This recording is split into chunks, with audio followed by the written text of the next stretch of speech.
জামাত শুধু দ্বিচারিতা করছে না, জামাত মিথ্যাচারও করছে, দ্বিচারিতা করছে।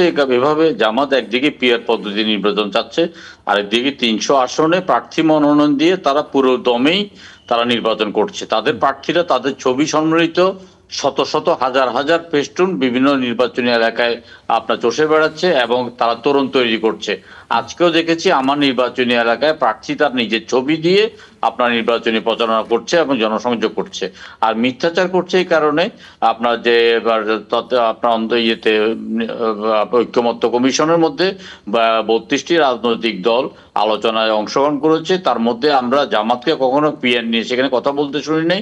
শুধুমাত্র আপনার দুই একবার প্রশ্নটি তুলেছেন আপনার ইসলামী আন্দোলন বাংলাদেশ।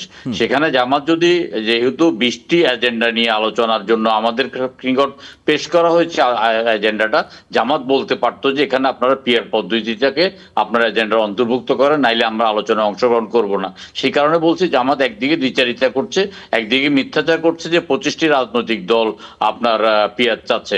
বাংলাদেশে 55টি রাজনৈতিক দলের মধ্যে 5, 7 বা 10টি রাজনৈতিক দল প্রাসঙ্গিক, অন্যগুলো কোনো রকম টিম টিম করে জ্বলে আছে, তারা বাংলাদেশের রাজনীতি অতটা প্রাসঙ্গিক নয়। সুতরাং এখানে আপনার আমরা যখন সেলিম ভাই যেহেতু আপনি ইসলামী আপনি আপনি আপনি আমার প্রশ্নটি শুনুন দয়া করে। সেটা হচ্ছে যে আপনি জামাতের সাথে যে দলগুলো এখন আন্দোলনে যাচ্ছে তাদের রাজনৈতিক সমর্থনের প্রসঙ্গ কেমন আছে, কে কিভাবে জ্বলছে সেটা আপনি বলছিলেন, কিন্তু আপনার কাছে প্রশ্নটি হলো যে সকল ইসলামী দলগুলো যদি একত্রিত হয় এবং সেটি যদি সেই জায়গাটাতে একটা বড় আকারে বা একটা শক্তির জায়গা তৈরি হবে কিনা, এই ভাবনাটিও আপনাদের মধ্যে আছে কিনা?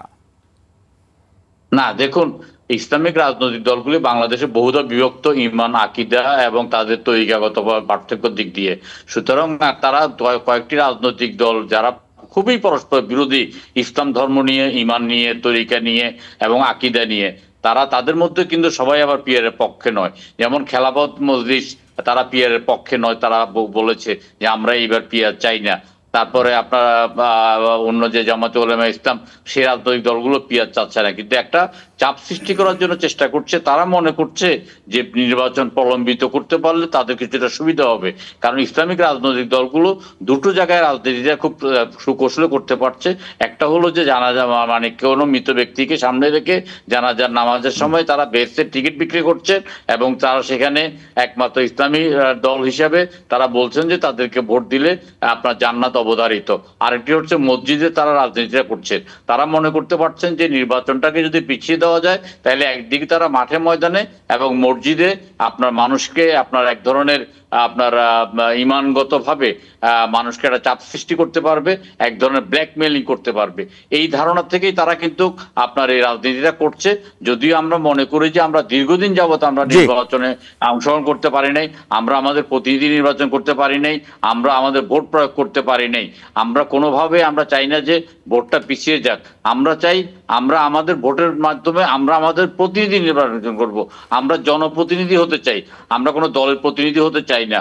আমরা দলকে আপনার সেরকম ফ্র্যাঙ্কেস্টাইন তৈরি করতে দিতে চাই না। বিভিন্ন সেমিনারে আমরা জিজ্ঞাসা করি যে পিয়ার পদ্ধতিটা কোথায় আছে, তখন তারা নরওয়ে, ডেনমার্ক, সুইডেন, উন্নত বিশ্বের কথা বলে।